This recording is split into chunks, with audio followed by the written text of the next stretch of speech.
Coba Mas Zafri hadir, Mas Zafri.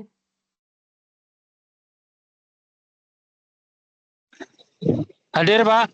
Ya, Mas Zafri, apa yang dimaksud menurut Anda mengenai permasalahan, Mas Zafri?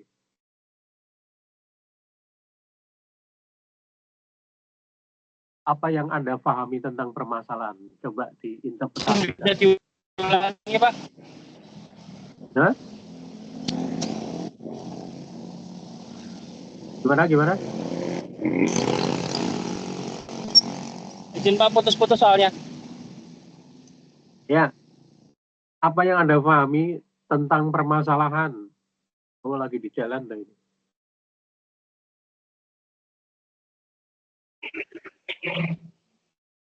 Yang dimaksud dengan permasalahan yaitu segala sesuatu yang ditimbulkan dari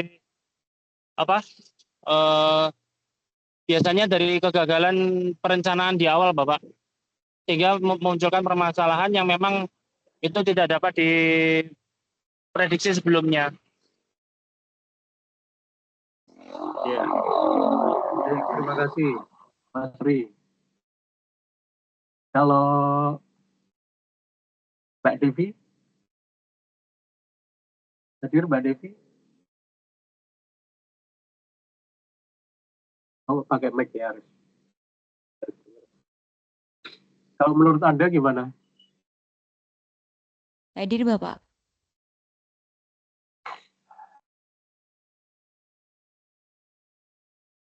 Permasalahan adalah? Permasalahan setahu saya itu kondisi di mana suatu hal yang ada yang membutuhkan suatu solusi atau pemecahan dan perhatian lebih lanjut untuk menangani permasalahan itu sendiri, Pak. Satu yang butuh solusi. Ya, terima kasih. Desa Aulia Prastiwi, hadir? Hadir, Pak. Silakan, kalau menurut Anda gimana?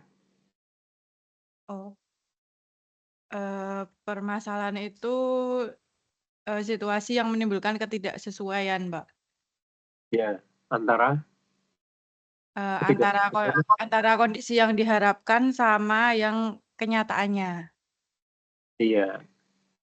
Ya, secara ringkas apa yang tadi disampaikan oleh Mbak Reza ya.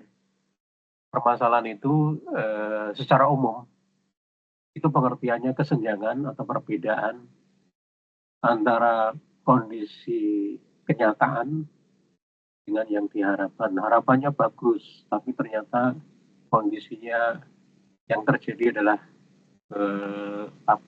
tidak sesuai dengan yang diharapkan. Itu masalah. Jadi segala sesuatu ketika terjadi kesenjangan antara kondisi kenyataan dengan yang diharapkan itu mesti terjadi masalah di situ. Nah, masalah sangat kompleks, ya, masalah sangat beragam, apalagi bicara tentang lingkungan, apalagi tentang wilayah dan lain sebagainya. Nanti akan kita bahas. Yang penting Anda pahami dulu bahwa permasalahan kuncinya itu, ya,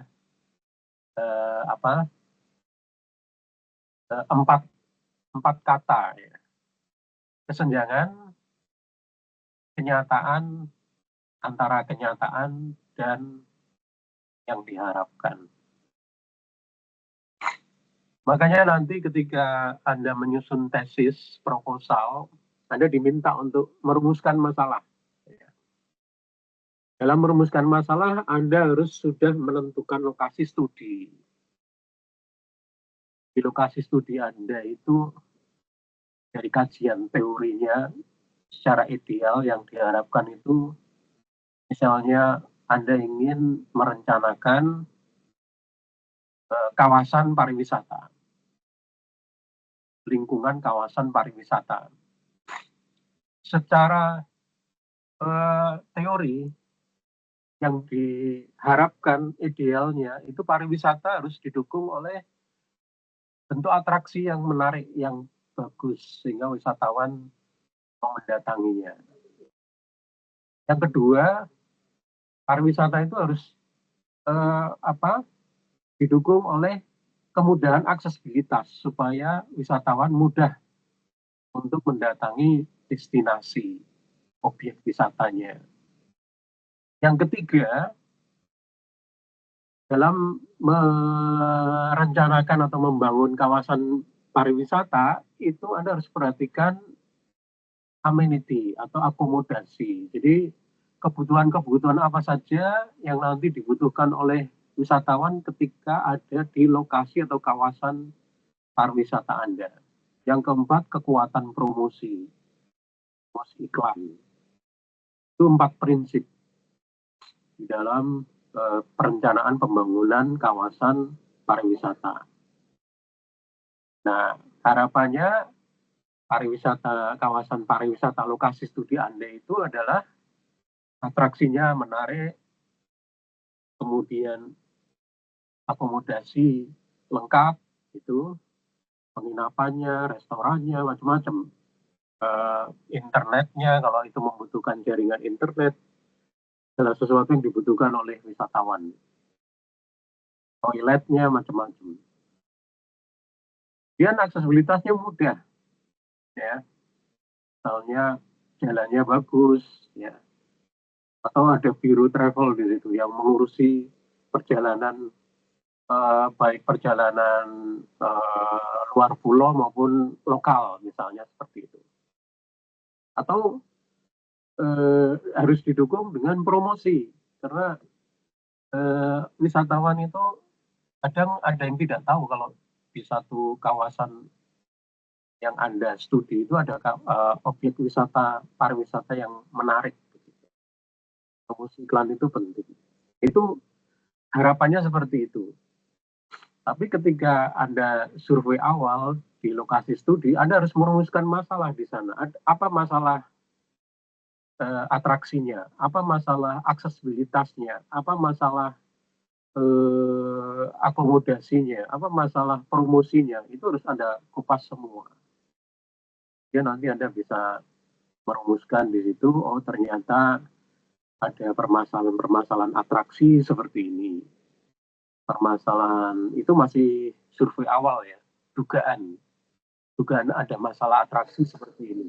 Ada masalah aksesibilitas seperti ini, sehingga wisatawan tidak mau datang atau jumlah kunjungan wisatawan menurun drastis di situ. Nah, itu jadi problem Anda, perumusan masalah Anda. Ya. Itu kira-kira gambaran pengertian masalah dan contohnya. Kemudian yang kedua, perencanaan. Kira-kira pengertian perencanaan seperti apa? Coba Mbak Novita.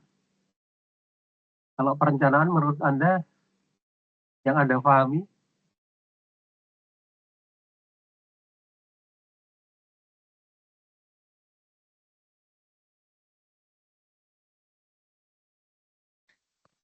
Baik, Pak, kalau menurut saya perencanaan itu adalah suatu susunan strategi sebelum kita melakukan sesuatu. Jadi ketika kita hendak melakukan sesuatu, kita sudah menyusun matang-matang apa yang harus kita lakukan dan apa yang harus kita hindari supaya tujuan kita bisa tercapai itu, Pak. Ya. Selanjutnya Mas Samsul coba.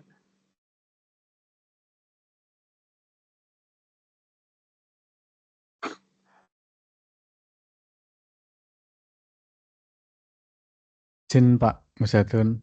Ya. Perencanaan adalah proses menentukan visi, misi, dan bagaimana atau strategi untuk mencapai visi dan misi tersebut. Ya.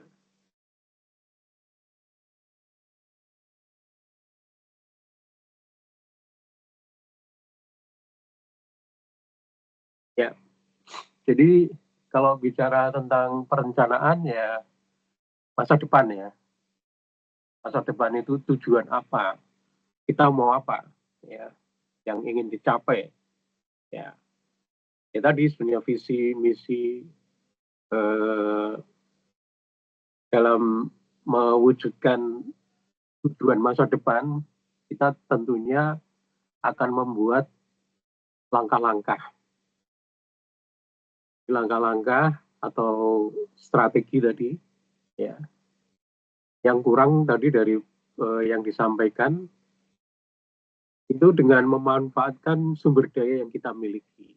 Jadi mempertimbangkan sumber daya yang kita miliki, sumber daya waktu, sumber daya uang, sumber daya kekuatan tenaga kita, dan lain-lain, ya, fasilitas, ya, sarana prasarana yang kita miliki.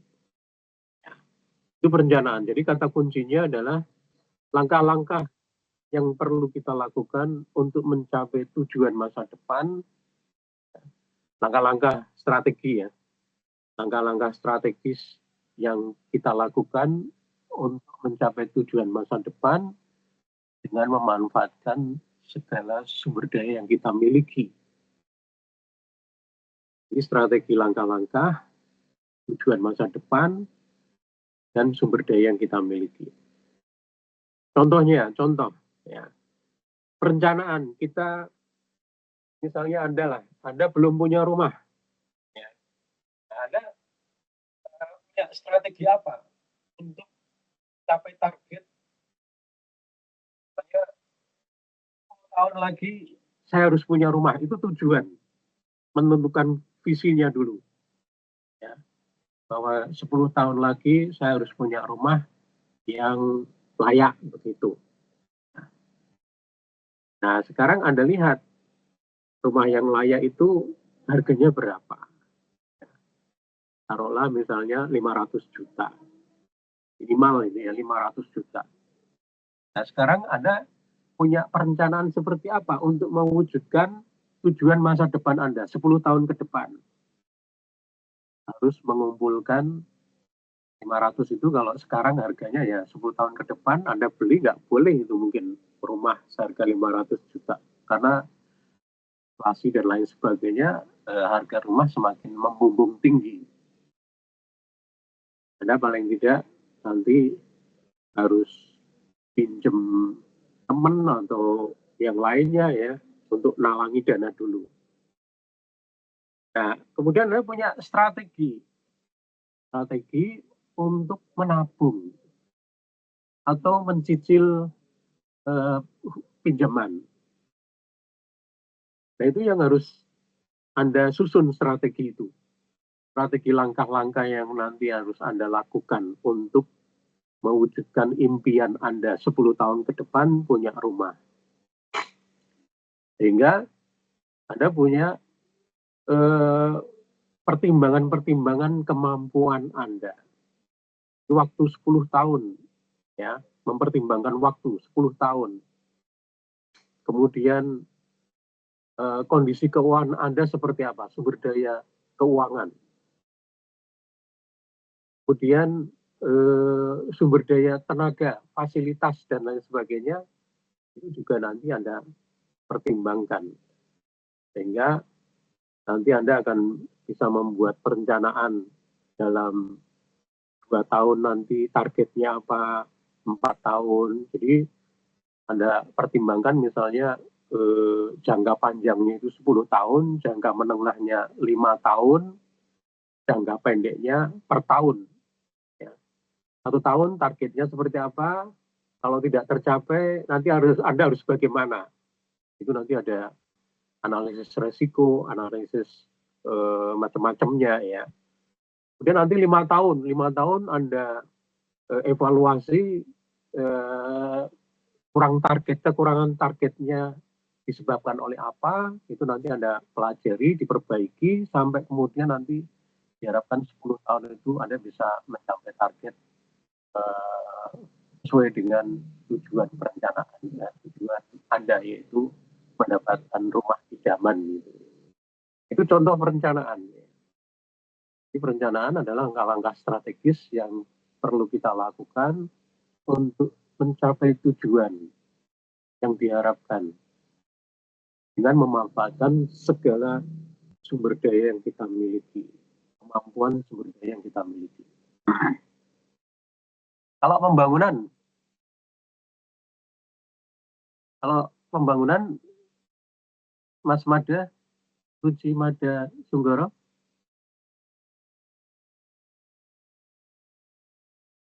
Pengertian pembangunan. Izin Bapak, menurut Ya. saya pembangunan adalah suatu proses perubahan yang dilakukan secara terencana dan berkelanjutan. Pembangunan adalah Suatu satu proses perubahan yang dilakukan secara terencana dan proses perubahannya berkelanjutan. supaya apa? Ya, Perubahan yang baik atau perubahan yang buruk? tujuan perubahan yang baik, Bapak. Yang lebih baik, perubahan yang lebih baik. Jadi pembangunan adalah mengimplementasikan perencanaan, merubah kondisi yang menjadi lebih baik dengan memanfaatkan sumber daya yang dimiliki. Hampir sama dengan perencanaan, cuman pembangunan itu wujud nyata, realnya. Ya. Pembangunan bisa fisik, bisa non-fisik. Pembangunan fisik misalnya pembangunan rumah. Kita punya kapling, mau dibangun rumah. Awalnya kapling, ya kosong, nggak ada rumah. Ya, Anda ingin bangun rumah itu merubah kondisi yang lebih baik. Ya. Atau merehabilitasi rumah, pembangunan juga. Ada rumah, tapi rumahnya rusak. Ingin diperbaiki lebih baik. Ya. Nah, itu harus Anda bangun rumah itu. Jadi lebih baik. Kalau pembangunan non-fisik, contohnya capacity building sumber daya manusia. Jadi sumber daya manusia misalnya akan ditingkatkan kapasitasnya, kemampuannya, skillnya atau pengetahuannya. Ya, contohnya misalnya sekolah ya, di SD, SMP itu capacity building. Kemudian ikut balai pelatihan dan lain sebagainya untuk punya kemampuan, ya, skill dan lain sebagainya. Itu non fisik. Jadi memperbaiki kondisi agar lebih baik, ya, dengan memanfaatkan sumber daya yang dimiliki. Jadi bangun rumah kita tentu saja ya butuh dana, butuh tenaga, butuh pikiran, perencanaan, desainnya seperti apa, ya. Tidak asal-asalan supaya rumah yang kita bangun itu sesuai dengan harapan. Begitu. Itu pembangunan. Intinya di situ. Ya. Jadi mengubah satu kondisi yang supaya lebih baik, ya, dengan memanfaatkan sumber daya yang dimiliki. Kalau wilayah, coba Muhammad Lutfi Mas'ud hadir. Baik Pak, hadir Pak. Ya. Jadi, Kalau wilayah untuk wilayah itu sendiri merupakan daerah yang akan yang akan dilakukan mungkin kayak tadi pembangunan di suatu wilayah mana, mungkin di perkotaan mana dibuat pembangunan yang lebih bagus. Jadi wilayah itu tempatnya itu Pak, atau lokasi pembangunan atau lokasi perencanaan. Mungkin seperti itu Pak kurang lebih. Ya, wilayah itu batasan apa ya? Batasan area ya. Batasan area. Tapi wilayah itu juga bisa mempunyai pengertian fisik dan non-fisik ya. Contohnya kalau fisik ya batasan wilayah kabupaten, nah itu ada batas administrasinya. Ada wilayah kabupaten, ada wilayah kecamatan, ada wilayah kelurahan desa. Itu wilayah dalam artian batasan ya administrasi yang sudah ditetapkan. Ada wilayah yang non fisik, misalnya wilayah tupoksi, kewenangan dalam memutuskan kebijakan itu wewenang siapa, itu wilayah kewenangan. Jadi misalnya kebijakan-kebijakan tingkat kabupaten itu wilayah kewenangannya oleh Pak Bupati, kota Pak Wali Kota, wilayah kewenangan. Wilayah kewenangan provinsi Pak Gubernur dan seterusnya. Kalau di kemiliteran, di polisi ya bisa Polres gitu ya, Polda dan lain sebagainya. Itu tingkat hierarki kewenangan, wilayah kewenangan. Ada yang sifatnya fisik, ada yang non fisik. Di wilayah itu punya batasan, ya, batasan ruang fisik maupun non fisik. Kalau lingkungan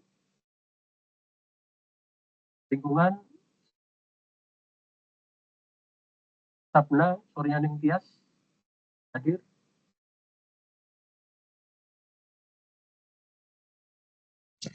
Hadir Bapak. Ya. Kalau lingkungan apa? Lingkungan itu segala sesuatu yang ada di sekitar kita itu bisa mencakup hal-hal yang alami, biotik atau yang abiotik, termasuk manusia. Ya. Kalau lingkungan ya segala sesuatu yang ada di sekitar kita. Semuanya yang ada di sekitar kita.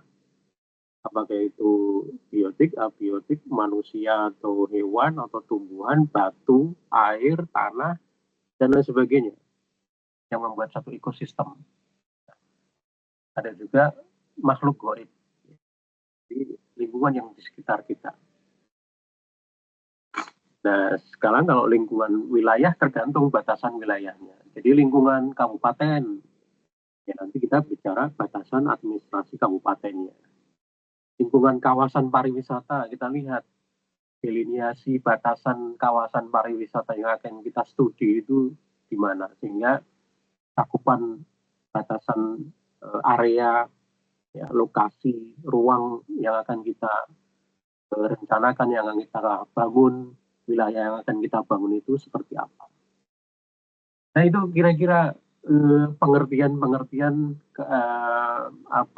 kata-kata kunci di dalam judul kuliah kita pada hari ini. Pengertian mengenai permasalahan, perencanaan, pembangunan wilayah lingkungan. Nanti akan kita bahas lebih detail. Ya. Jadi kalau bicara tentang wilayah, di dalam ilmu planologi, wilayah itu ada makro, ada meso, dan ada mikro. Ya. Wilayah makro, ya kita bicara tentang makro, dunia, kemudian negara, provinsi, kabupaten itu masih makro. Ya. Tapi ada wilayah meso. Wilayah meso itu beberapa kawasan, kawasan-kawasan yang terintegrasi begitu. Misalnya Anda ingin mengintegrasikan, merencanakan pembangunan kawasan antara kawasan industri, kawasan pariwisata, dan kawasan pertanian misalnya seperti itu di dalam satu kabupaten. Itu meso. Kemudian yang mikro itu bisa meliputi distrik kawasan, misalnya kawasan industri, kawasan pariwisata, kawasan permukiman, dan berbagai macam yang lainnya. Nah, kalau di dalam perencanaan dan kota itu ada struktur dan pola ruang. Nanti akan kita bahas pengertian itu semua, permasalahan-permasalahan yang ada. Baik, kita kembali ke materi kuliah kita pada hari ini berkaitan dengan pengertian dan permasalahan pembangunan wilayah. Nah, ini pengertian perencanaan. Kalau kita lihat para pakar bicara mengenai apa itu definisi perencanaan, ya. Tapi intinya tadi, perencanaan itu strategi, taktik, langkah-langkah yang dibutuhkan untuk mencapai tujuan. Ada yang kurang di sini, dia belum menyampaikan, memanfaatkan sumber daya yang dimiliki. sumber daya waktu, uang, tenaga, fasilitas. Dan itu early sandi. Kemudian ada Jacqueline Alder menyebutkan bahwa perencanaan proses menentukan ya, langkah-langkah apa yang dilakukan yang ingin dicapai di masa depan, tujuan masa depan, dan bagaimana langkah-langkahnya. Ini juga kurang memanfaatkan sumber daya yang dimiliki. Jadi kita harus sudah mempertimbangkan sumber daya yang dimiliki. Dalam merencanakan itu kita harus sudah mempertimbangkan itu. Contohnya ya, contoh kecil saja. Anda ingin merencanakan, tujuan Anda adalah hadir kuliah tepat waktu. Nah itu tujuannya. Secara offline. Anda lihat ya, bagaimana langkah-langkah strategi Anda. Itu Anda harus sudah hitung-hitungan sumber daya yang Anda miliki.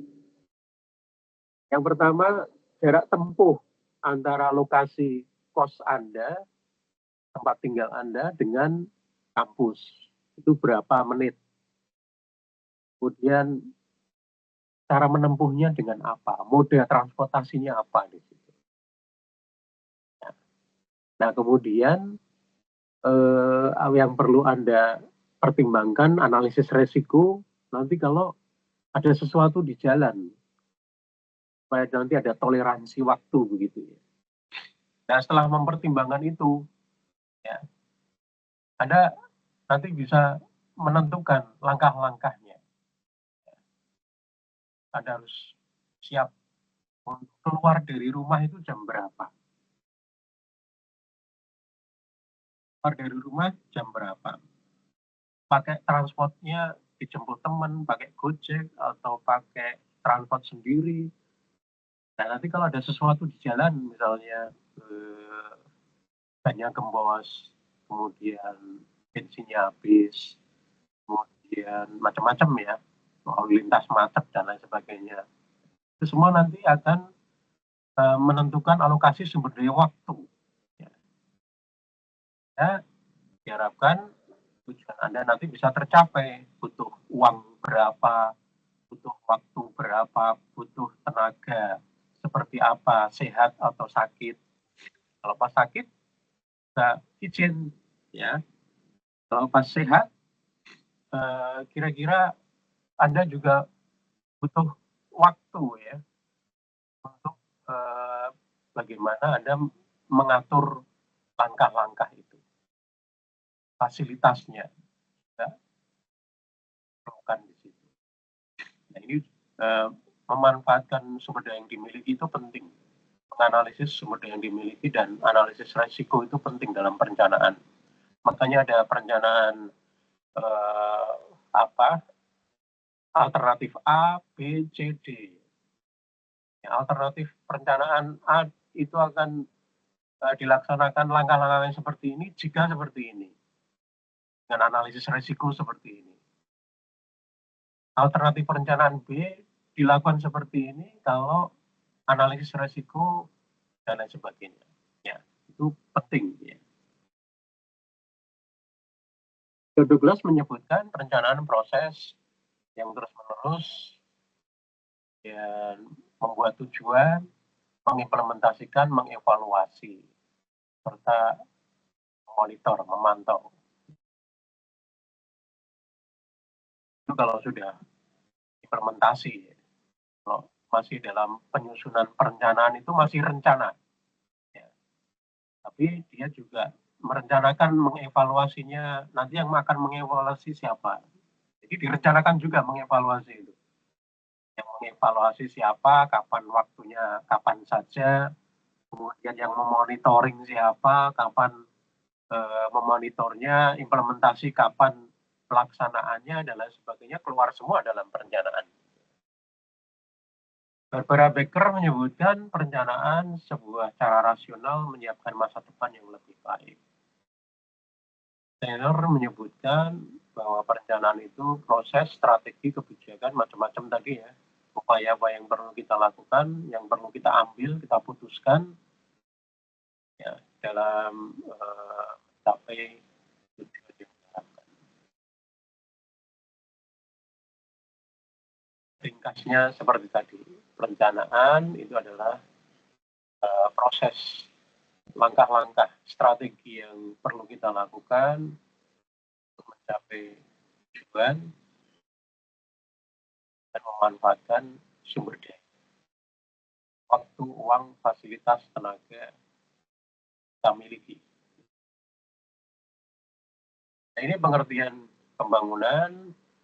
Jadi pengertian pembangunan secara umum adalah merubah proses perubahan menjadi lebih baik di segala aspek, di segala sektor. Ada sektor sosial, politik, ekonomi, infrastruktur, pertahanan, dan lain sebagainya. Tergantung target yang kita akan bangun itu apa, fisik atau non fisik juga.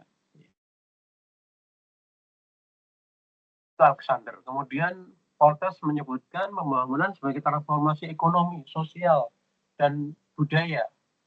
Transformasi itu perubahan ya, tentu saja perubahan yang lebih baik. Itu juga memanfaatkan sumber daya yang kita miliki. Kalau tidak ya nanti kita membangun tidak mempertimbangkan sumber daya yang kita miliki, tiba-tiba tahu-tahu hutang kita menggunung. Ini harus realistis kemampuan membangun kita itu seberapa. Lihat waktu, lihat kondisi keuangan, lihat tenaga, kemampuan, usia kita, ya, dan lihat fasilitas yang kita miliki. Nah itu baru kalau sudah dipikirkan secara matang, pembangunan akan bisa berjalan dengan lancar. Jadi dulu Indonesia itu punya garis besar haluan negara, ya, yang disusun oleh MPR. Garis-garis besar haluan negara masuk ketetapan MPR. Jadi yang menyusun itu negara, karena MPR itu perwakilan negara, ya, masyarakat Indonesia. Nah itu putuskan 25 tahun ke depan Indonesia harus tujuannya, visi misinya seperti ini, ditetapkan di situ. Nah kemudian nanti ada target-targetnya. Di kondisi ekonomi, sosial, budaya kan banyak kementerian-kementerian itu ya, itu sudah dirinci di situ. Ya. Kementerian Permukiman, target permukiman seperti apa. Jadi ada repelita di situ. Rencana pembangunan 5 tahun. Jadi setiap 5 tahun pergantian presiden itu dievaluasi di situ targetnya. Itu dulu, tapi sekarang kayaknya nggak ada ya. Munculnya perencanaan IKN itu kan tiba-tiba itu wangsit dari langit, tiba-tiba muncul ide seperti itu tanpa kajian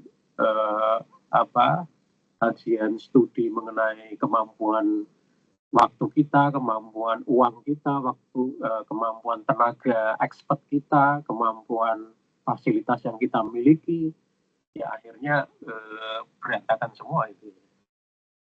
Itu salah satu bagaimana Indonesia punya pakar-pakar perencanaan tapi kok bisa kecolongan seperti itu. Masalah politik nanti akan kita bahas. Ternyata politik itu mempengaruhi perencanaan pembangunan wilayah gitu.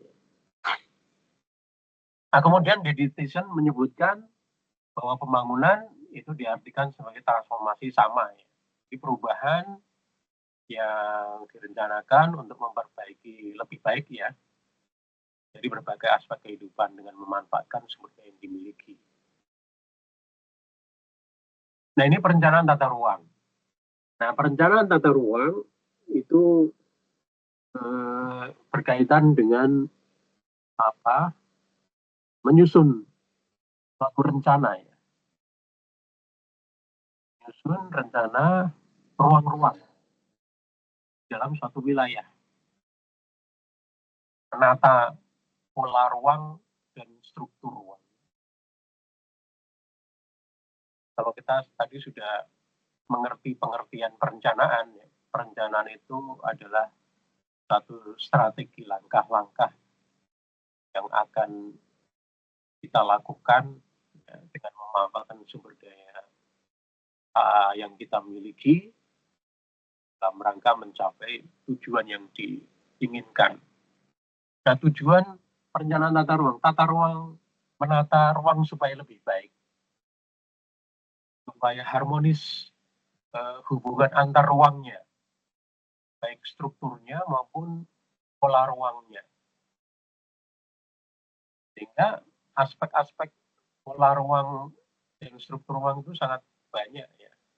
Kalau kita bicara mengenai wilayah, itu akan kalau kita mau merencanakan tata ruang ya harus mempertimbangkan segala aspeknya. Aspek lingkungan sumber daya alam fisiknya, aspek pendudukan, sosial budayanya, aspek ekonomi, dan sarana prasarana infrastrukturnya, aspek tata kelola. Aspek tata kelola yang baik yang didukung oleh sistem kelembagaan, didukung oleh kebijakan, oleh kewibawaan hukum, peraturan, ya, dan politik. Jadi ada 4 kelompok aspek itu yang perlu kita perhatikan di dalam perencanaan tata ruang.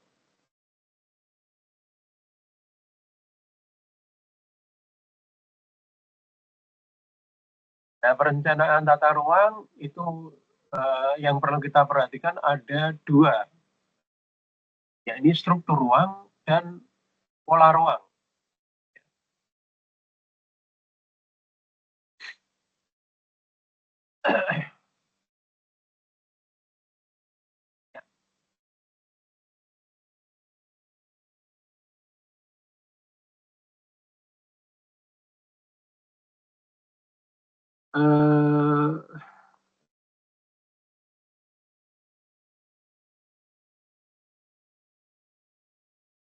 Mas Ruci, Mada,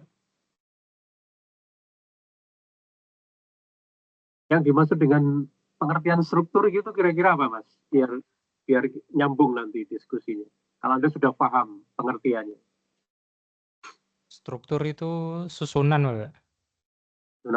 Susunan Atau pola hubungan antara berbagai elemen yang membentuk suatu kesatuan yang terorganisir. Sudah itu. Ya, menurut pemahaman Mas Ruci, susunan beberapa elemen yang terhubung, yang terorganisir gitu ya. Kalau Mas Jeffrey, dengar suara saya? Iya, Pak. Struktur apa, Dengar, Mas, Pak. secara umum? Struktur itu suatu susunan yang terdiri dari beberapa elemen atau aspek-aspek yang bertujuan untuk mencapai suatu tujuan, Bapak. Ya, coba dicatat, nanti dihafalkan, dipahami. Struktur ya. Pengertian struktur dasarnya. Itu ada 4 poin yang harus Anda pahami. Kalau bicara struktur apa saja. Yang pertama adalah terdiri dari banyak komponen. Terdiri dari banyak bagian-bagian. Yang pertama. Yang kedua, masing-masing bagian itu punya tugas dan fungsi tersendiri. Tupoksinya sendiri-sendiri. Yang ketiga, dia punya hierarki. Nah, yang keempat, dia punya keterkaitan, keterhubungan, jaringan. Intinya di situ kalau struktur. Ya, banyak komponen, masing-masing komponen punya fungsi sendiri-sendiri, tugas fungsi sendiri-sendiri, punya hierarki, dan jaringan. Coba Mas Ruci, diulang Mas Ruci. Pengertian struktur, Mas.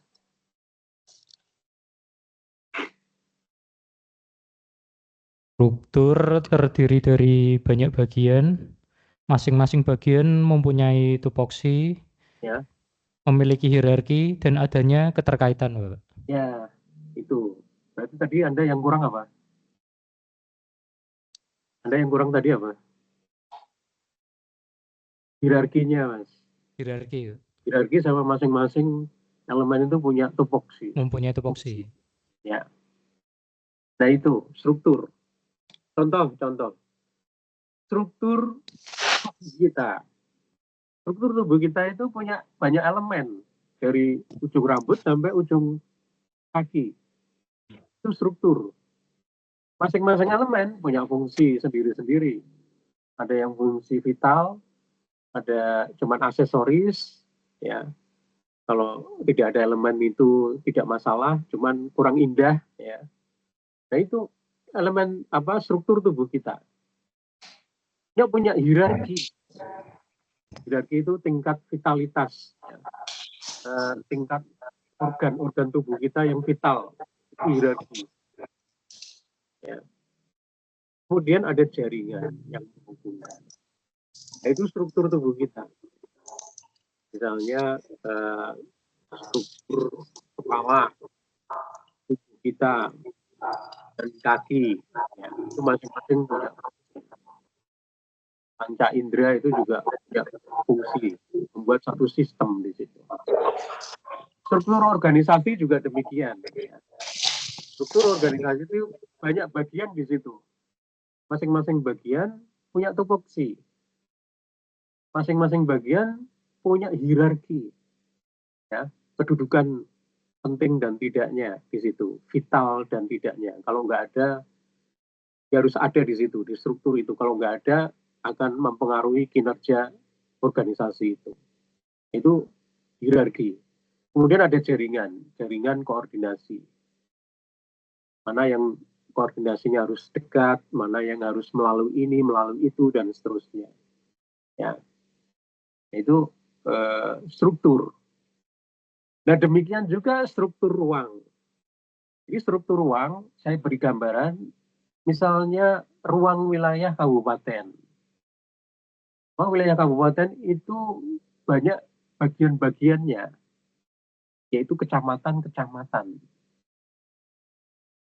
Nah, kecamatan-kecamatan itu punya fungsi masing-masingnya sesuai dengan kewenangan Pak Bupati. Pak Bupati akan menetapkan perda di situ, menetapkan kecamatan A dia nanti sebagai pusat pertanian, misalnya.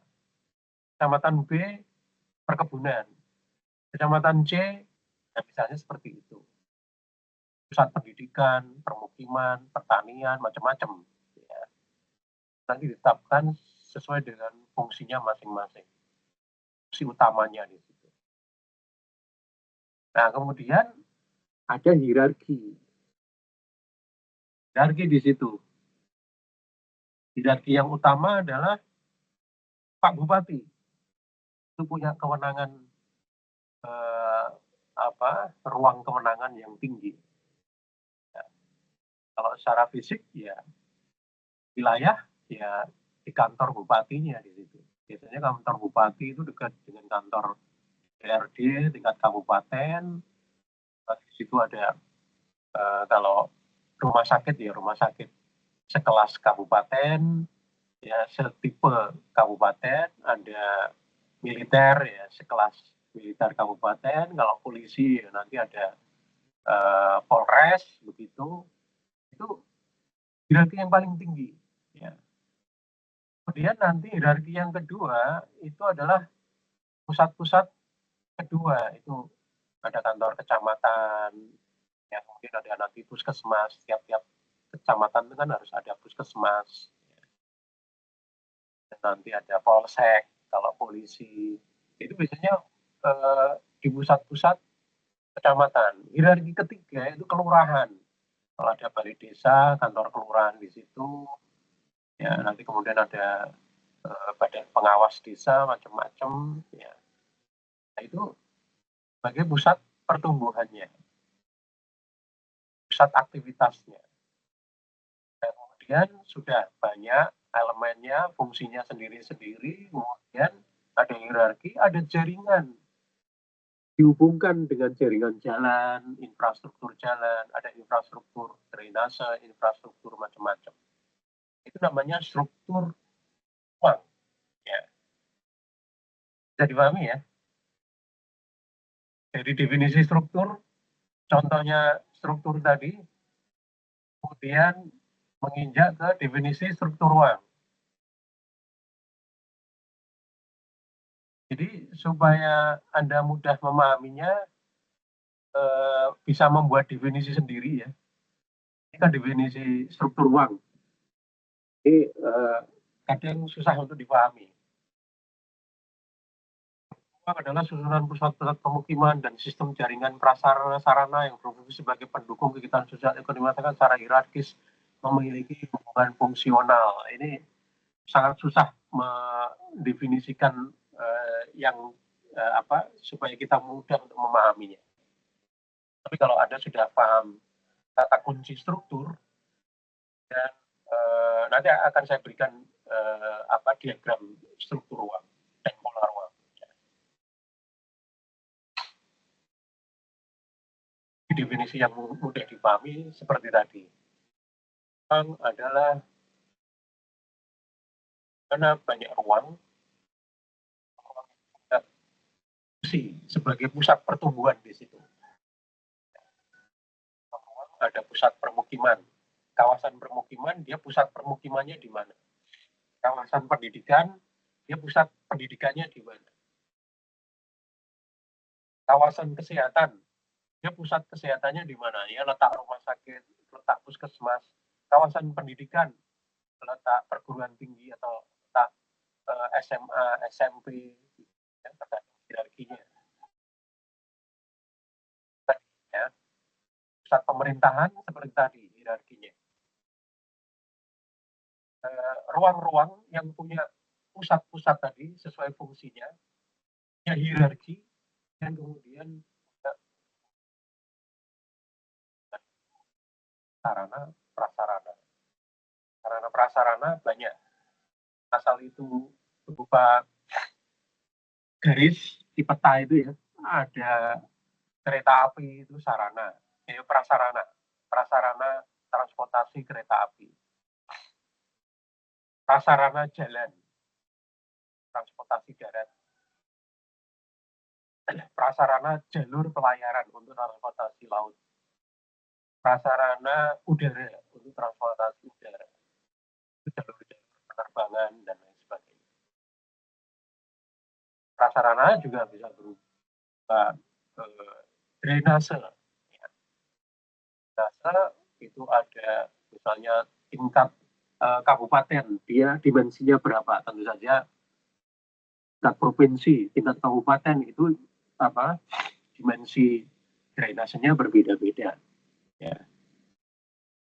Kemudian masih banyak lagi, ada sanitasi, nanti ada beberapa jenis-jenis prasarana. Itu harus Anda pahami dulu. Kalau pengertian struktur, kemudian Anda membuat definisi struktur ruang itu agar lebih mudah untuk dipahami.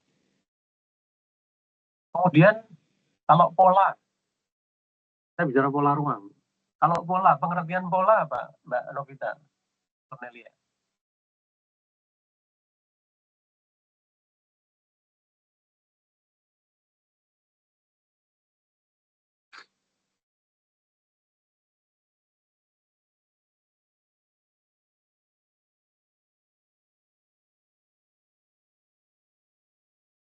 Jadi apa yang saya sampaikan itu rangkuman dari literatur yang sudah saya baca ya. Itu sebetulnya ringkasan. Itu sebaiknya Anda catat. Baik Pak, kalau pola sendiri artinya bentuk atau susunan atau aturan tertentu.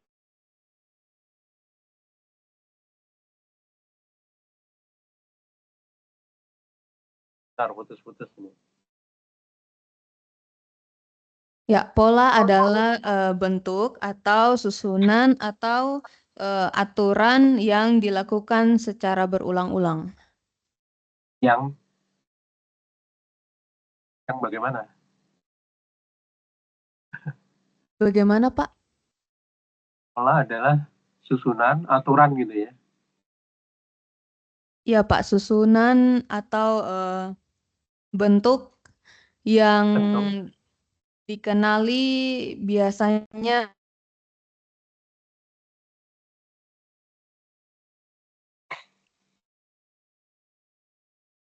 bentuk yang apa ya? Berulang-ulang juga bisa disebut sebagai pola, Pak. Ya, terima kasih Mbak Novita. Mbak Devi,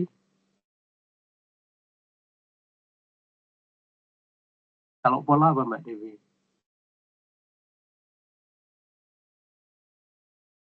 Menurut pengertian Anda, coba definisikan menurut pengertian Anda. Selama ini kalau ada kata pola itu yang terbersit dalam pikiran Anda itu apa kira-kira?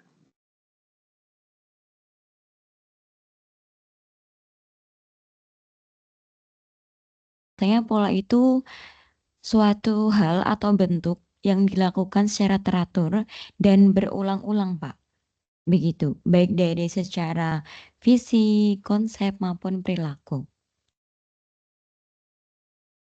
Kalau yang tidak teratur itu bukan pola ya. Kalau yang tidak teratur itu, Pola acak gitu, pola berantakan gitu. oh iya, Ya, bisa juga berarti. nah, iya. Jadi pola itu susunan beberapa bagian-bagian, entah itu fisik maupun non fisik ya. Susunan beberapa bagian sedemikian rupa sehingga membentuk bentuk tertentu. Nah, bentuk tertentunya itu tergantung maunya mau dibentuk seperti apa. Nah, itu pola. Coba dipahami seperti itu. Pola adalah susunan beberapa bagian-bagian sedemikian rupa sehingga membentuk bentuk tertentu. Membentuk bentuk tertentu. Itu pola. Contohnya, saya berikan gambaran pola baju. Nah, pola baju, seorang penjahit, itu kan kalau mau buat baju, dia buat polanya dulu kan. Jadi potongan-potongan, bagian-bagian. Kalau anak-anak kecil itu bermain puzzle itu, gambar gajah misalnya, terus potongan-potongan gajah itu diurai, suruh kembalikan gambar gajahnya lagi, itu namanya pola juga. Di potongan-potongan tadi, si penjahit buat potongan lengan kanan, lengan kiri, ya, baju bawah, baju atas, bagian bawah, bagian samping, bagian kanan, atau bagian depan, bagian belakang, itu potongannya berbeda-beda. Lingkar lengan kanan, lingkar lengan kiri itu juga berbeda nanti. Apakah lengan panjang, lengan pendek, itu nanti berbeda.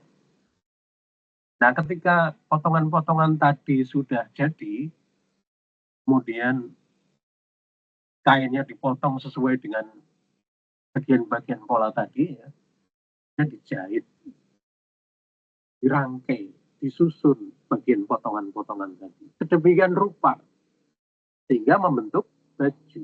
Itu pola baju. Ingat itu, kata kuncinya. Susunan beberapa bagian sedemikian rupa sehingga membentuk bentuk tertentu. Yang non fisik misalnya, misalnya terjadi kejahatan kriminal. Nah, bagaimana pola pelaku kejahatan itu melakukan kejahatan, itu polisi menyelidiki. Ya.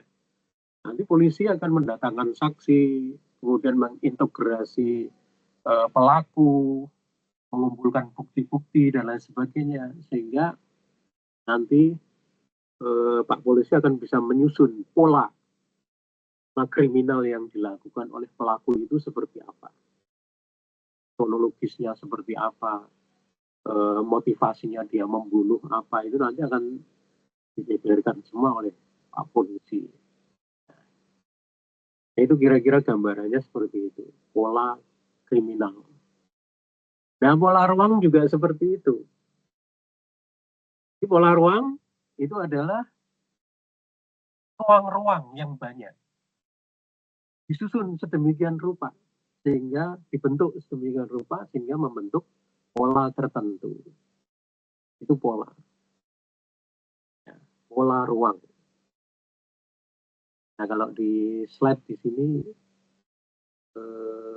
Anda bisa melihat di situ definisinya pola ruang adalah peruntukan ruang dalam satu wilayah, peruntukan ruang di situ.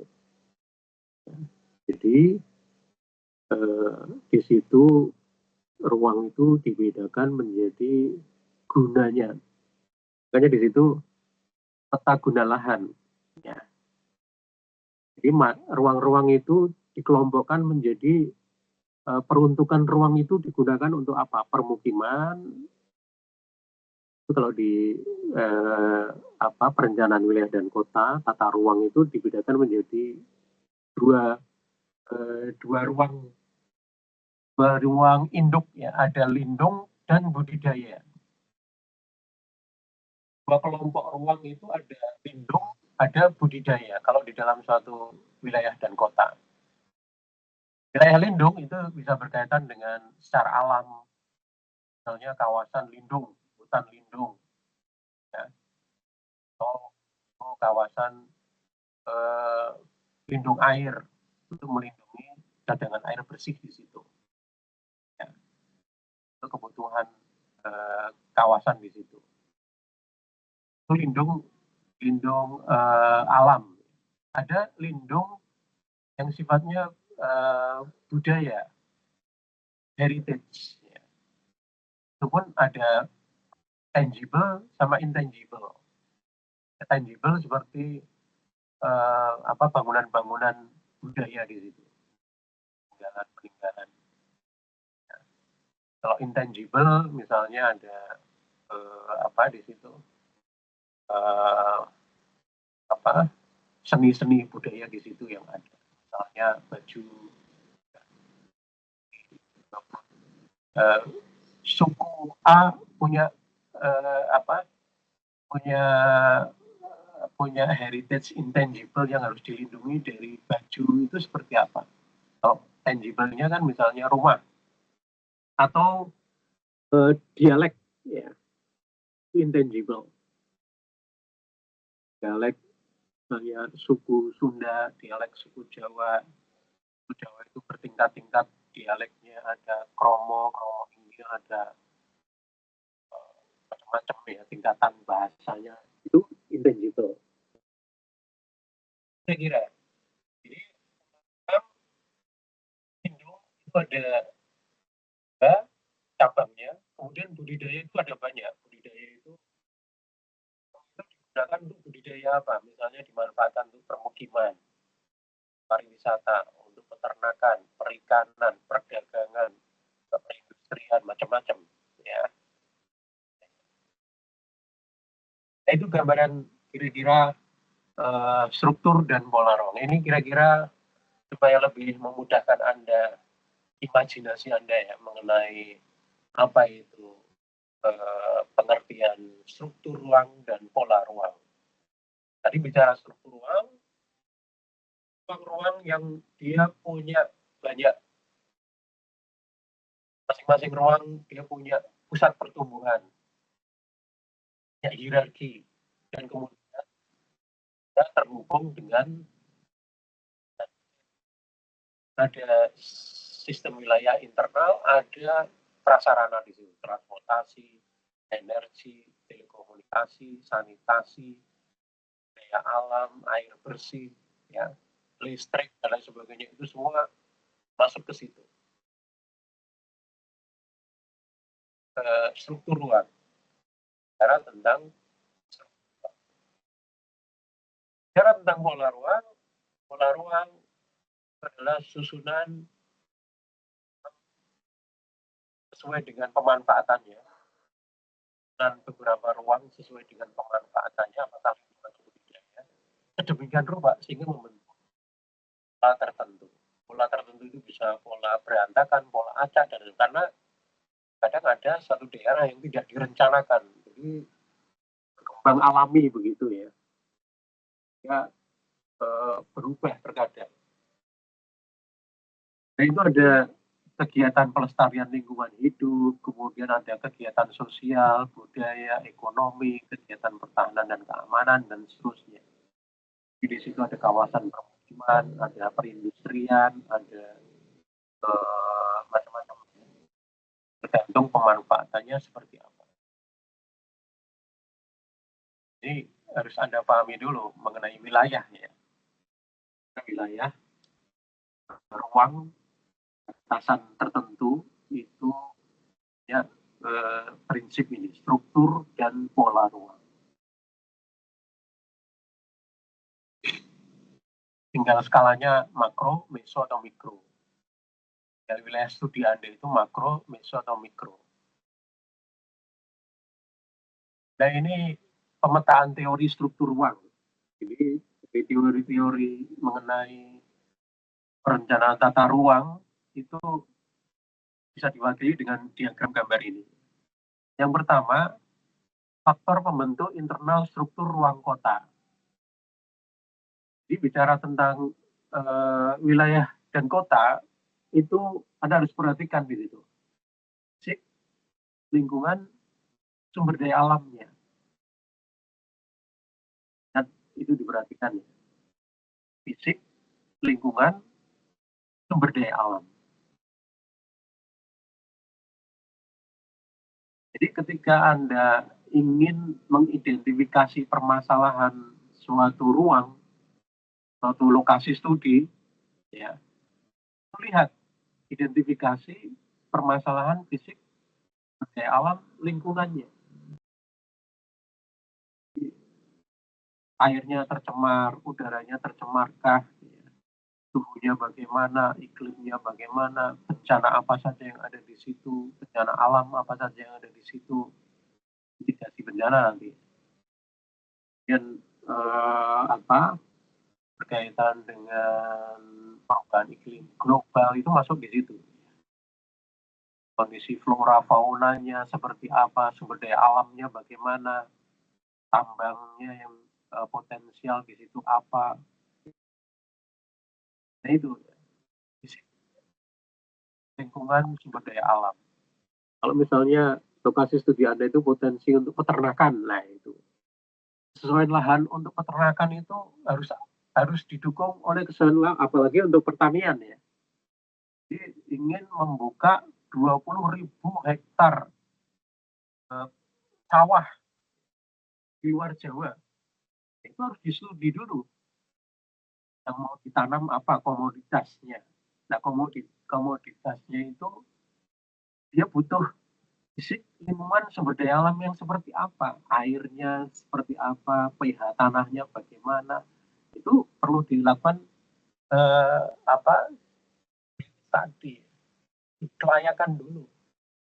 Nanti kalau enggak seperti programnya Pak Harto dulu, 1 juta hektar lahan gambut itu mau disulap jadi sawah, tapi nggak berhasil. Nah, tidak mempertimbangkan itu. Masalah-masalah itu harus dipertimbangkan. Kayak lahan di situ itu layak untuk ditanami. Karena ada full estate itu ya. Itu gagal berantakan ya. Ditanami jagung, jagungnya mati semua. Atau munculnya jagung kecil-kecil gitu. Tanam jagungnya di polybag, nah, itu kan sama saja. Jadinya harusnya lakukan studi. Setelah studi, nanti kira-kira solusinya seperti apa supaya membuat tanah itu sesuai kesesuaian lahannya itu untuk pertanian jenis komoditas A misalnya seperti itu. Nah, sosial juga demikian, aspek sosial. Aspek sosial itu meliputi kependudukan, sosial, budaya. Jika melakukan studi, Anda juga harus memperhatikan wilayah dan kota itu. Penduduknya, ya, karakter penduduknya seperti apa, jumlah dan kualitasnya. Makanya demografi itu dianalisis di kependudukan wilayah. Ya. Dapatnya berapa? Soalnya nanti akan menentukan kebutuhan rumahnya berapa, sandangnya berapa, kebutuhan pangannya seperti apa, apalagi mau Idul Fitri, apalagi mau ada event-event tertentu, nah itu mereka harus siap seperti apa, itu nanti juga perlu demografi kependudukan. Data-data demografi ya itu ada kalau usianya, makanya ada bonus demografi, memanfaatkan bonus demografi pada jumlah penduduk usia produktif. Tapi kalau tidak ditingkatkan kuantitasnya banyak, tapi kualitasnya nggak ada. Wah, ini nggak terserap tenaga kerja, menjadi beban negara, pengangguran, ya, nggak bisa jadi memanfaatkan bonus demografi. Nggak penduduk usia produktif banyak, tapi nggak punya skill, ya, nggak bisa mendatangkan pendapatan bagi negara. Harusnya program pemerintah itu utamanya. Makanya bukan makan gratis, tapi bagaimana supaya meningkatkan skill kualitas sumber daya manusia kepala keluarga. Ya, kalau kita punya skill, dia punya pekerjaan berarti dia punya pendapatan yang cukup, dia kan bisa memenuhi kebutuhan primer keluarganya. Ya, sandang, pangan, dan papannya akan terpenuhi. Kita memberi tidak hanya makan gratis, makan yang mewah bagi keluarganya. Ya. Itu sebenarnya yang perlu diperhatikan. Kependudukan sosial. Sosial itu karakter masyarakatnya seperti apa, perilaku masyarakatnya seperti apa, budaya. Itu harus diperhatikan. Dan ekonomi itu yang perlu diperhatikan, sistem aktivitas ekonominya. Sistem aktivitas ekonomi, sarana prasarana, infrastruktur yang mendukungnya. Contohnya, misalnya sistem aktivitas ekonomi peternakan ayam misalnya. Itu bicara tentang hulu hilir peternakan ayam. Dari bibitnya, dari pakannya, dari kandangnya, dari vitaminnya, kemudian kalau ada penyakit, ya macam-macamnya itu. Hulu hilir di situ. Kemudian nanti setelah panen, dia nanti distribusinya kemana, dijual kemana, harus diperhatikan. Itu sistem aktivitas ekonomi supaya nyambung nanti dan perindustrian, olah makanan di situ berbahan dasar ayam. Sekarang banyak makanan-makanan berbahan dasar ayam. Dia nanti bisa juga berkaitan dengan modalnya, tenaga kerjanya, macam-macam. Sistem aktivitas ekonomi itu meliputi itu semua. Dan dukungan sarana prasarananya, listriknya, airnya, karena sistem aktivitas ekonomi itu prasarana dan sarana. Ayam itu butuh sarana, mana kandang yang baik, air, dan minum, dan seterusnya. Dan politik itu tata kelola yang baik. Tata kelola didukung kelembagaan dengan peraturan politik dan kewibawaan hukum dan politik. Kalau di sini ini ringkas-ringkas saja, tapi literatur yang saya baca itu pengembangannya seperti kan sumber daya alam, dan sosial budaya, aktivitas ekonomi sarana prasarana dan infrastruktur, tata kelola yang baik, governance, kelembagaan yang baik, terpadu, tidak konflik, tidak ekosektoral dan lain sebagainya. Perubahan hukum yang melanggar dihukum supaya ada efek jerah, ya, peraturan kebijakan yang jelas, tidak saling tumpang tindih, konflik, dan politik, dukungan politik itu penting. KN ganti presiden, ganti kebijakan, itu nanti akan berantakan. Ya. Itu kira-kira gambarannya. Faktor internal itu sangat penting. Faktor eksternal itu itu dibanding ke negara-negara yang sudah berhasil di dalam melaksanakan pembangunan tadi. Negara yang berhasil melakukan pembangunan di dalam mengatasi masalah lingkungan sumber daya alamnya bagaimana.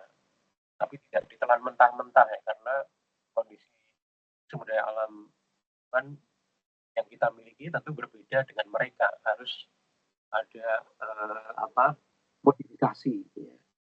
Modifikasi untuk disesuaikan dengan kondisi lokal kita. Nah, inilah kemudian menjadi pertimbangan di dalam perencanaan struktur dan pola ruang suatu wilayah. Kalau Anda lihat di sini ya, Anda lihat kursor saya ya, yang gerak-gerak ini. Lihat nggak? Terlihat, Bapak. Lihat ya. Nah, pengertian struktur seperti yang tadi kita diskusikan itu adalah ruang-ruang. Ini ruang-ruang ini. Ruang ada yang warna coklat, ada yang warna hijau, ada yang warna abu-abu, ada yang warna kuning. Terlihat ya di situ ya. Dan struktur ruang itu adalah ruang-ruang yang dia punya fungsi. Fungsinya itu pusat pertumbuhan itu. Pusat pertumbuhan. Bulat-bulat biru yang ada di masing-masing ruang itu tadi, bidang-bidang yang berwarna tadi, itu namanya pusat pertumbuhan. Dia punya hierarki, ya. Hierarkinya apa? Misalnya ini adalah kawasan permukiman.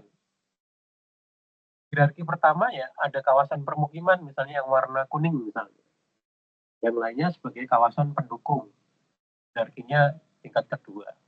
Kemudian masing-masing pusat-pusat pertumbuhan tadi itu dihubungkan, yang sudah punya hierarki itu dihubungkan dengan jaringan-jaringan.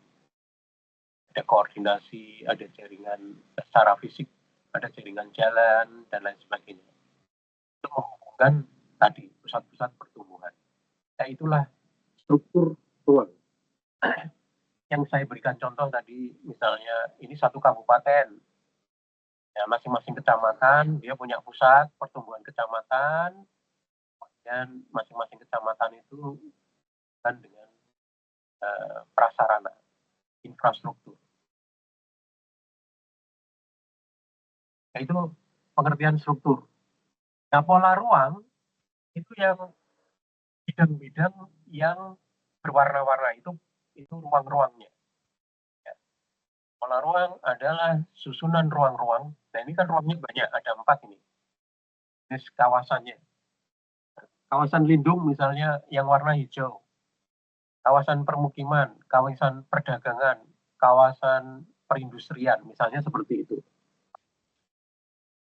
Jadi, ruang-ruang yang sedemikian rupa sehingga membentuk satu bentuk tertentu. Itu namanya pola ruang. Jadi pola ruangnya ya seperti ini. Ya, terdiri dari ruang-ruang yang tersusun sedemikian rupa sehingga membentuk tertentu, bentuk tertentu yang tentu saja diinginkan, begitu ya, direncanakan, gitu ya, sesuai dengan perencanaan yang ada tentunya.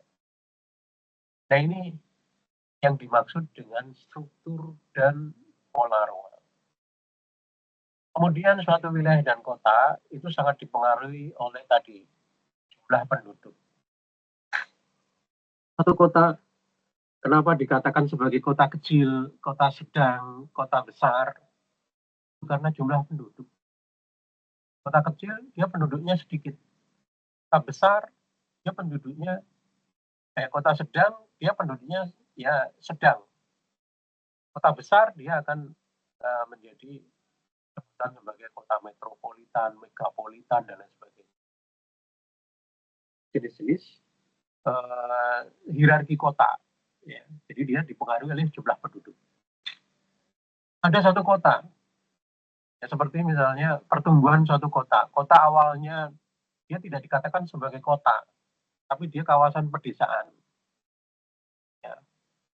Tiba-tiba karena ada satu kebijakan berubah ya, menjadi kota kecil. Kota kecil berubah menjadi kota sedang, menjadi kota besar. Contohnya kampus Undip Tembalang. Itu sebelum kan dulu kampusnya di Simpang 5 ya, di kantor di kampus Pasca Sarjana itu dulu Undip pusatnya di situ. Semua fakultas ada di situ. Ya. Rektorat macam-macam ada di situ. Nah kemudian ada kebijakan Undip pindah ke Tembalang. Tembalang awalnya dia desa. Ya, di situ ada sawah, ada kebun singkong, ada macam-macam ya, karakter desa lah. Baik ya, sumber daya alamnya, baik karakter penduduk, sosial budayanya, sistem aktivitas ekonomi, sarana prasarananya, tata kelolanya, kelembaganya itu ya belum bisa dikatakan sebagai kota. Begitu Undip pindah ke Tembalang, ya, tumbuh ya, sangat pesat di situ. Bangun gedung-gedung di situ, berubah fisik lingkungan sumber daya alamnya berubah. Mahasiswa datang, jumlah penduduknya meningkat tajam di situ. Karena jumlah penduduk dari stafnya Undip, dosennya Undip, kemudian mahasiswanya Undip. Nanti karena sistem aktivitas ekonominya ada multiplier effect ya, bangkitan ekonominya. Itu ada mahasiswa usaha kos-kosan menjamur di situ. Warteg nasi padang ada di situ. Ya. Terus kemudian handphone, laptop, kebutuhan rumah tangga macam-macam ada di situ. Itu pendatang semua ya, pelaku-pelaku usaha itu. Nah itu akan merubah kondisi semuanya, aspek semuanya. Sistem aktivitas ekonominya yang tadi sistem aktivitas pertanian, peternakan menjadi pendidikan, jasa perdagangan di situ muncul, tumbuh subur di situ. Ya. Perkantoran, tata kelolanya juga berbeda. Ya. Itu masih kepala desa, sekarang sudah kelurahan, karena sebutan kepala desa itu kan untuk wilayah-wilayah pedesaan yang kekotaan itu kan kelurahan. Jadi dibedakan. Nah itu ya, jumlah penduduk itu sangat penting, karakter penduduk, tidak hanya jumlahnya saja, tapi kualitasnya itu juga penting. Ya. Apalagi bicara tentang daya saing dan lain sebagainya, penguasaan teknologi itu sangat berpengaruh. Nah, ada kota yang tadinya kota besar, ya, tapi tiba-tiba karena satu hal tertentu berubah menjadi kota mati, tidak ada penduduknya. Satu contoh misalnya kota Chernobyl dulu di Uni Soviet, ya. Itu kota industri, bahkan di situ sebagai pengkayaan nuklir di situ, ya, untuk energi, untuk bahkan untuk senjata, musnah massal gitu. Nah tiba-tiba ada kebocoran, ada radiasi, musibah terjadi. Ya. Nah disitulah dievakuasi besar-besaran ya, karena khawatir radiasinya itu mengerikan, bahaya radiasi nuklir. langsung jadi hantu. Di situ ada rumah sakit, di situ ada lengkap di situ, ya, fasilitas perdagangan macam-macam, gedung-gedungnya lengkap, tapi nggak ada penghuninya karena musibah tadi. Itu apa? Ya, bisa dikatakan sebagai kota ya, mati, kota hantu.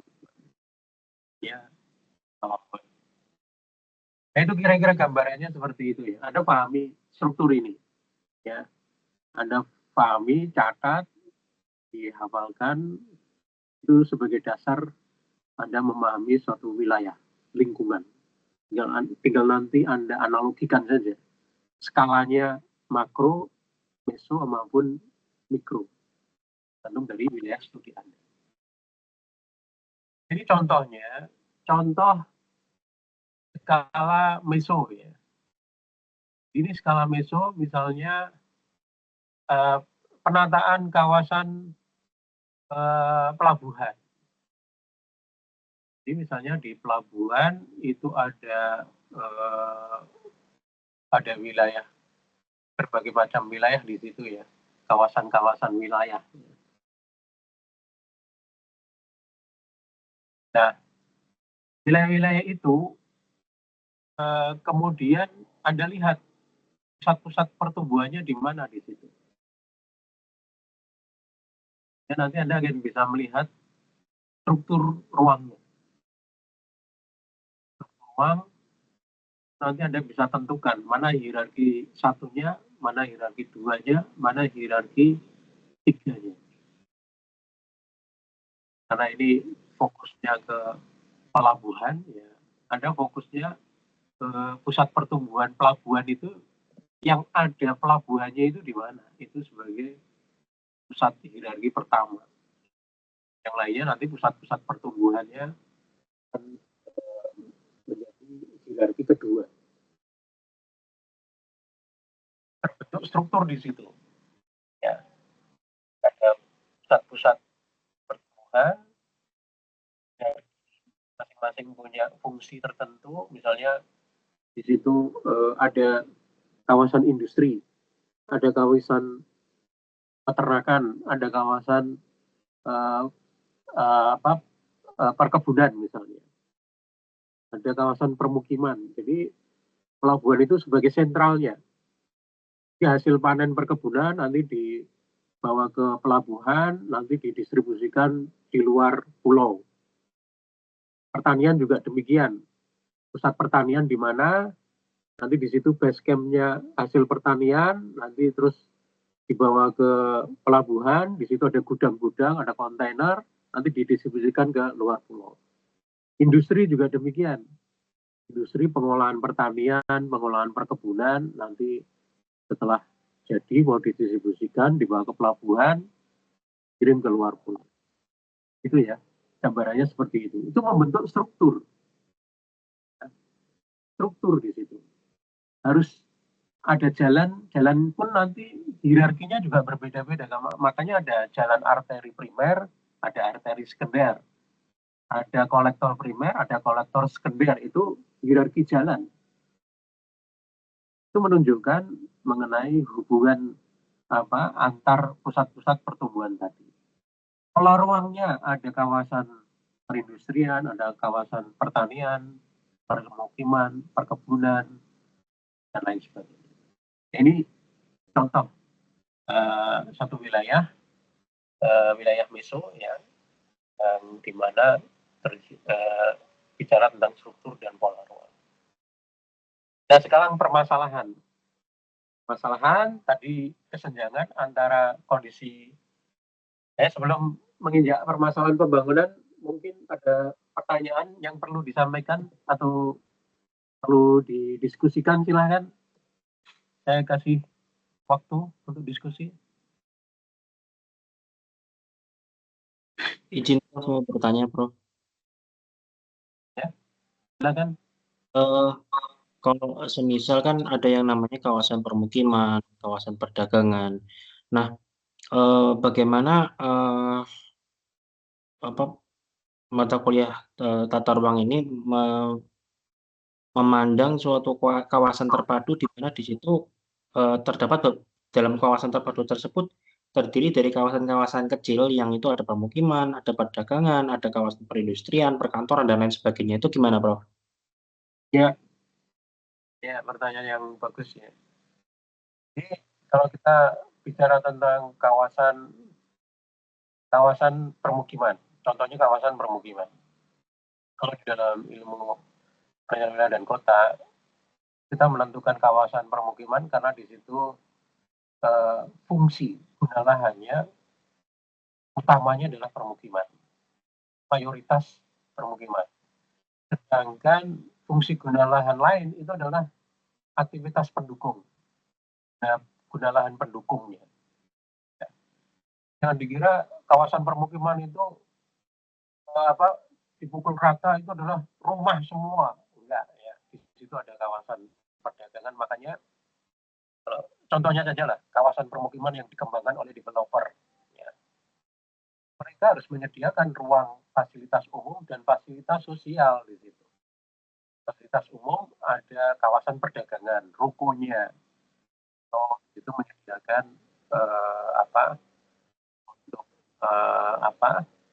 rumah-rumah atau bangunan-bangunan yang digunakan untuk perdagangan. Harus menyediakan lahan untuk olahraga. Dia menyediakan untuk masjid, karena untuk peribadatan. Gedung pertemuan untuk pendidikan di situ. Mungkin ada TK, PAUD yang warga masyarakat di perumahan itu membutuhkan. Ada klinik dokter di situ. Ya, aktivitas kesehatan. Itu tidak menutup kemungkinan seperti itu ya. Jadi kalau itu disebut kawasan permukiman, itu adalah kawasan permukiman itu antara ada aktivitas kawasan perindustrian juga seperti itu. Kawasan perindustrian itu fungsi utamanya adalah untuk industri, aktivitas industri di situ.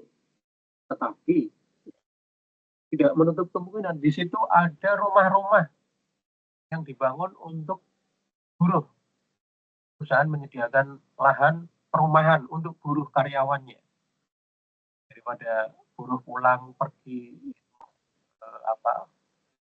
capek dan lain sebagainya, apalagi itu ada manajer, direkturnya, macam-macam, rumahnya jauh, itu dibuatkan rumah sendiri di situ. Kawasan industri ada permukimannya di situ. Buruh butuh keperluan-keperluan, misalnya makan, belanja dan lain sebagainya. Di situ ada kawasan perdagangan. Kalau Anda lihat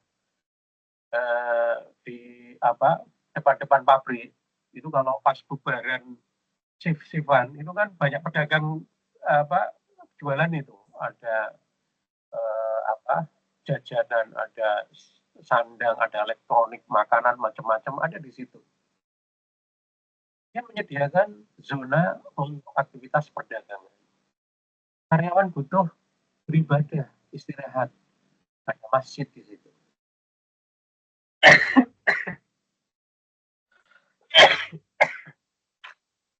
Kawasan karyawan terjadi kecelakaan, itu fasilitas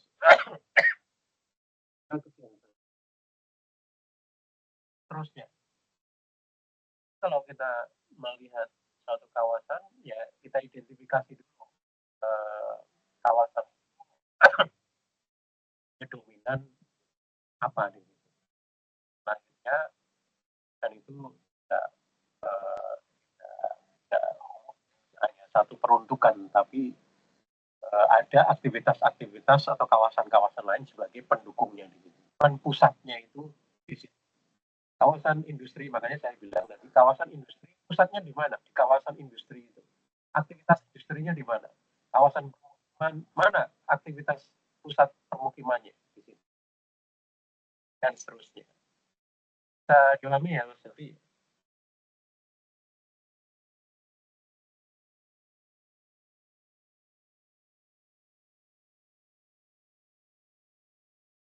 Bisa dipahami tadi yang tanya? Bisa, Bro. Ya. Ada yang lagi yang perlu didiskusikan? Silahkan.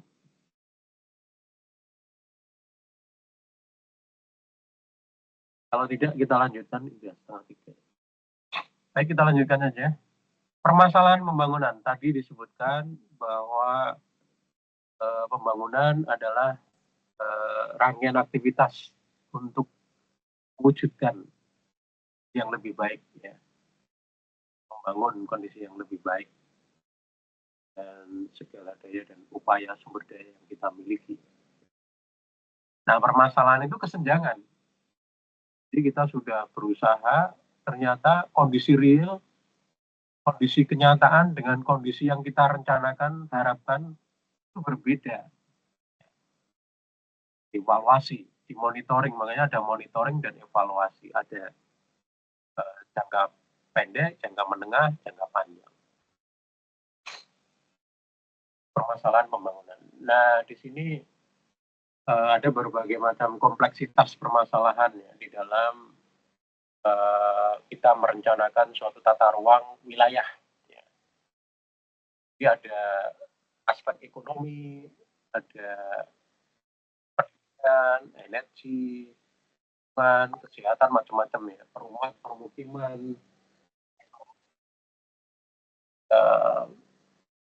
kemudian ada perencanaan ruang, pariwisata, transport, dan lain sebagainya ya. Dan banyak aspek kalau kita bicara tentang wilayah, suatu wilayah dan lingkungan. Yang sebagaimana tadi ada aspek fisik, lingkungan sumber daya alamnya, pencemaran, bencana, tanah, air, udara, iklim, suhu, macam-macam ya. Apakah tanahnya, bentang alamnya, topografinya datar atau kelerengan, curam, dan lain sebagainya. Karakteristik sumber daya alam, fisik, lingkungan. Aspek kependudukan. Kependudukan itu macam-macam. Dia masalah permukiman, masalah kesehatan, pendidikan, penguasaan teknologi, skill, kualitasnya, dan lain sebagainya. Nah, ini kompleksitas permasalahan yang ada. Harus diidentifikasi. Sebelum kita merencanakan, dan nanti konsep perencanaannya seperti apa. Contoh misalnya, lokasi studi Anda sudah identifikasi. Ya. Ada identifikasi, ada masalah fisik lingkungan sumber daya alam di situ. Dan ada masalah sosial kependudukan. Dan ada masalah ekonomi. Ada masalah tata kelola. Ya. Kompleks masalah di situ.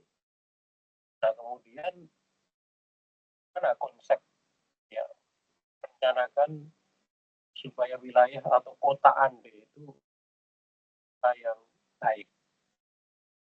Dan supaya menjadi baik. Nah, kemudian Anda menawarkan baca-baca literatur konsep smart city atau green city. Taruhlah green city lah. Green city karena lingkungan. Ambil konsep green city. Nah, bagaimana memecahkan permasalahan lingkungan nanti green environment. Pakai prinsip-prinsip green environment. Kalau masalah kependudukan sosial pakai green people. Kalau masalah ekonomi green economy. Kalau masalah transportasi green transportation, macam-macam. Masalah tata kelola, ya di situ Anda kembangkan sendiri bagaimana tata kelola, kebijakan, politiknya dan lain sebagainya supaya bisa benar-benar bisa terwujud dengan konsep green city tadi ya, kota Anda betul-betul sesuai dengan harapan. Ya. Nah, itu contoh kasusnya seperti itu.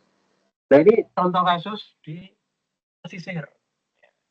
Pesisir itu sangat kompleks, masalah sumber daya alam, lingkungan fisiknya, kerusakan lingkungan banyak sekali, abrasi, kemudian garis pantai mengalami bahan, ya, banjir rob, macam-macam, kan sumber daya alam ya, kenaikan muka air laut, kemudian penurunan muka tanah, terusnya. Kemudian masalah sosial, kependudukan, budaya, karakteristik. Kita lihat masalah-masalah kualitas penduduk di pesisir. Kelompokkan penduduknya, kategori ini, status sosialnya seperti ini, macam-macam, ya. Kelompok umur, kelompok laki-laki perempuannya berapa, macam-macam lah. Nanti ada gender, macam-macam ya. Sangat kompleks. Masalah ekonomi di situ ada ekonomi tambang, ada ekonomi perindustrian, perikanan, ada nelayan di situ, pendapatan mata pencarian nelayan, ada budidaya ikan, pariwisata, macam-macam di situ.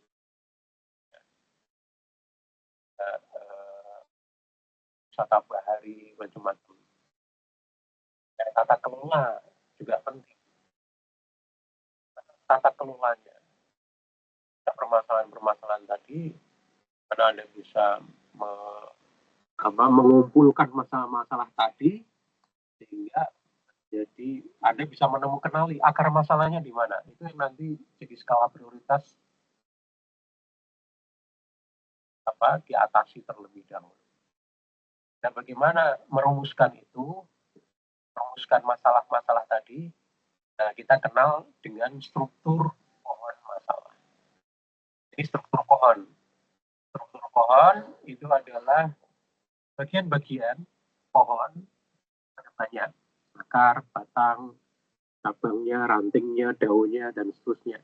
Buahnya, bunganya, dan seterusnya. Bagian-bagian pohon. Masing-masing bagian punya fungsi.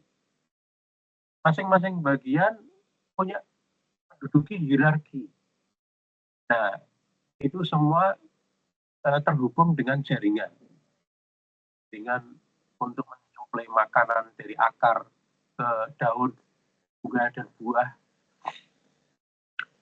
Jaringan gimana memproses fotosintesis di situ, dan seterusnya. Dan merubah dari makanan yang diserap oleh akar menjadi buah, mangga misalnya, dan seterusnya. Mereka punya jaringan. Ini struktur pohon masalah. Struktur pohon masalah Anda harus kenali. Ya. Di dalam akar masalah, penyebab masalah inti, masalah yang menyebabkan masalah pada batang. Masalah batang itu menggambarkan masalah utama. Pengumpulan dari masalah-masalah utama itu menjadi masalah inti, akar masalah.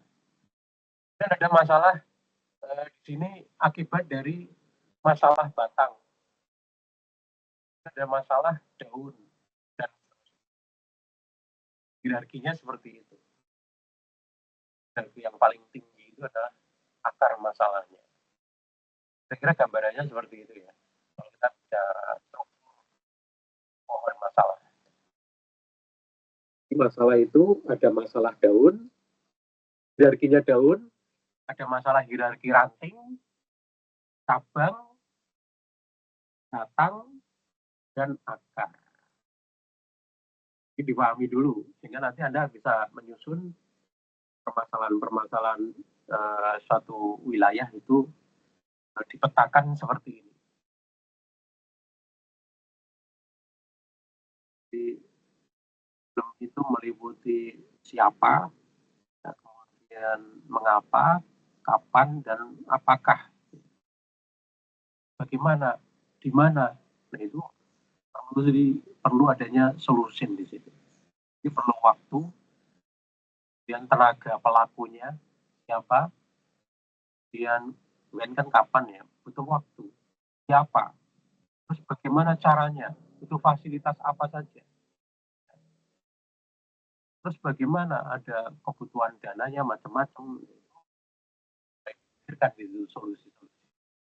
Memanfaatkan sumber daya yang dimiliki. Ini pohon masalah krisis ekologi mangrove contohnya. Krisis ekologi mangrove itu di situ akar penyebab permasalahan di situ. Ada konteks pembangunan, ada isu, ada ekonomi, kemudian ada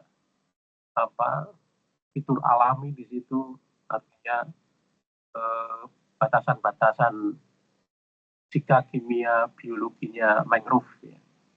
Kemudian ada hambatan-hambatan budaya dan lain sebagainya. Nah, itu masalah-masalah akarnya. Kemudian masalah-masalah yang lain itu ada masalah penyebab masalahnya. Jadi di sini ada pilihan dan prioritas kebijakan. Di situ ada degradasi ekosistem. Di hutan mangrove banyak ditebangi. Dia merubah ekosistem di situ. Kemudian ada turunnya kemampuan menahan tiupan angin, gelombang air laut. Hilangnya keanekaragaman biota laut, dampak perubahan iklim, ya adanya hilangnya hutan mangrove salah satunya ketika terjadi guguran gelombang air laut, dia terjadi abrasi karena daratan nggak ada yang nahan, akar-akar pohon mangrove hilang gitu. Tingkatnya pencemaran pantai, masalah sosial dan ekonomi dan lain sebagainya. Ya, ternyata ekosistem hutan mangrove itu sangat penting. Ya.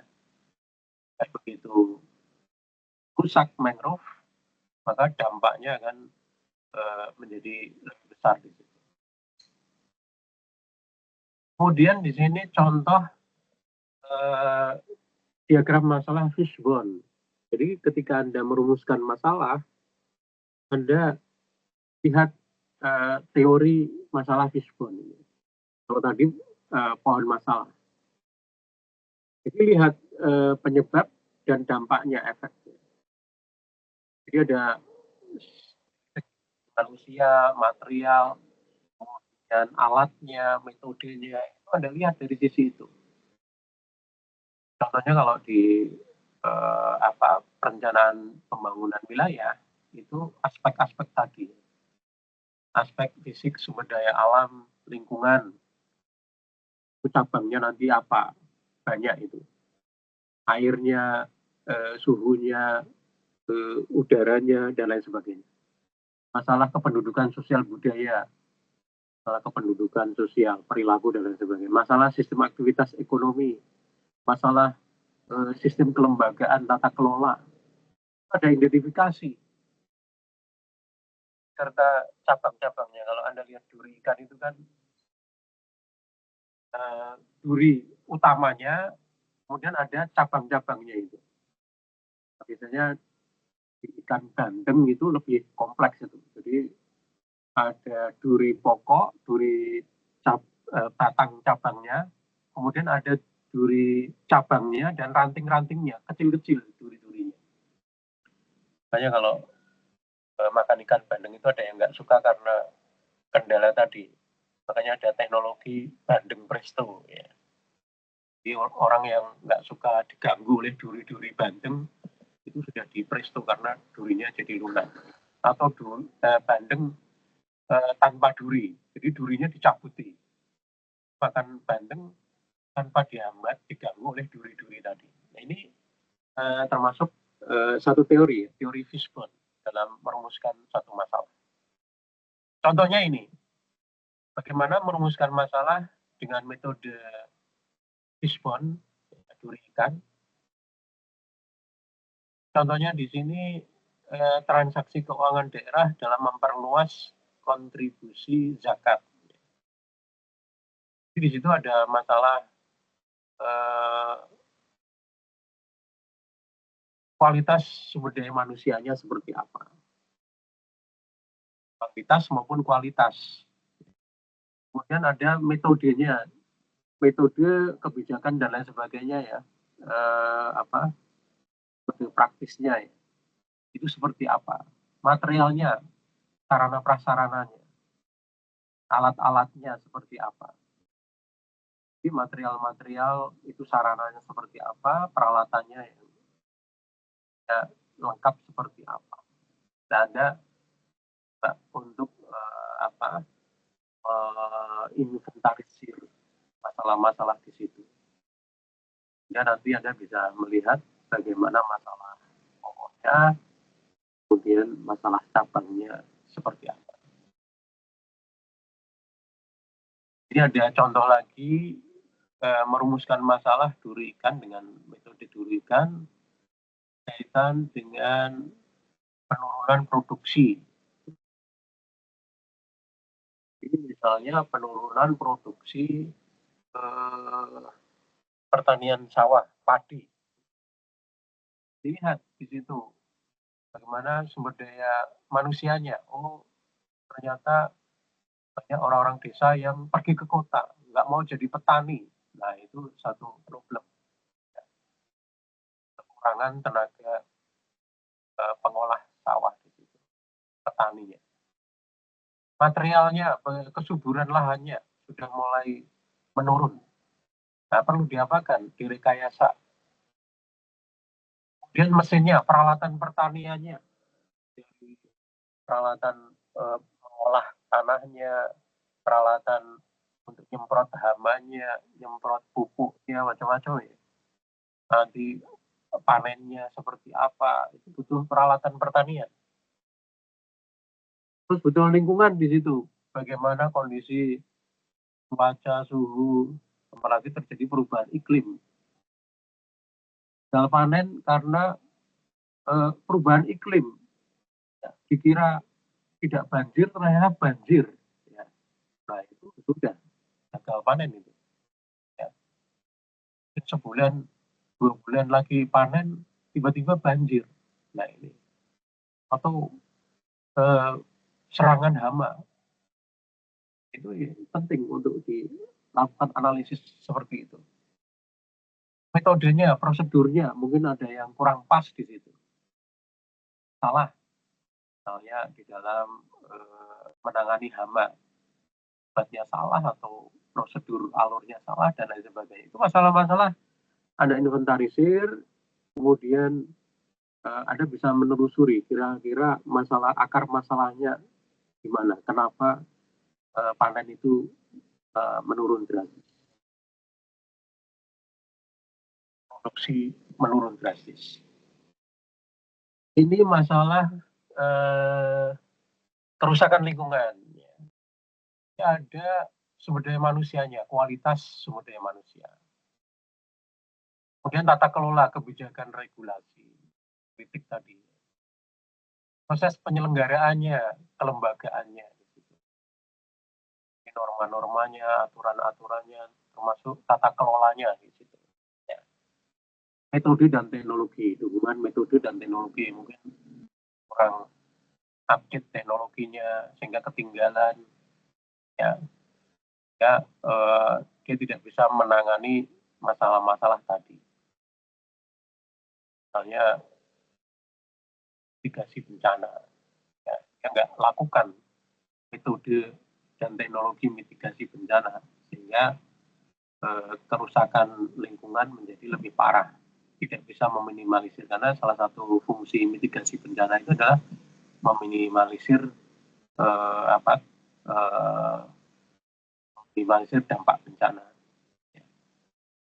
Nah, itu kira-kira kuliah kita pada hari ini berkaitan dengan pengertian dan pembangunan wilayah.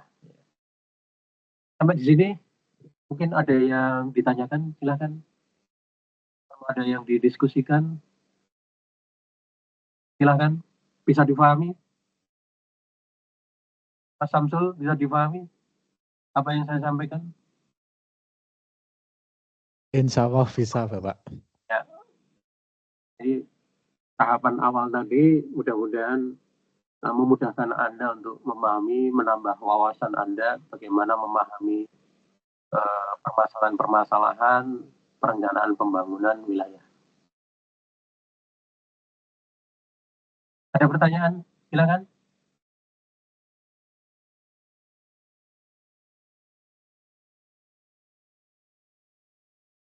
Kalau tidak ada pertanyaan, mungkin bisa kita akhiri pertemuan hari ini dengan mengucapkan alhamdulillahirabbil alamin. Mohon maaf kalau ada sesuatu yang kurang berkenan. Saya tutup. Assalamualaikum warahmatullahi wabarakatuh. Waalaikumsalam warahmatullahi Waalaikumsalam warahmatullahi wabarakatuh. wabarakatuh. Terima kasih Terima Bapak. kasih Kang Sadun. Sama-sama, jaga kesehatan, tetap semangat.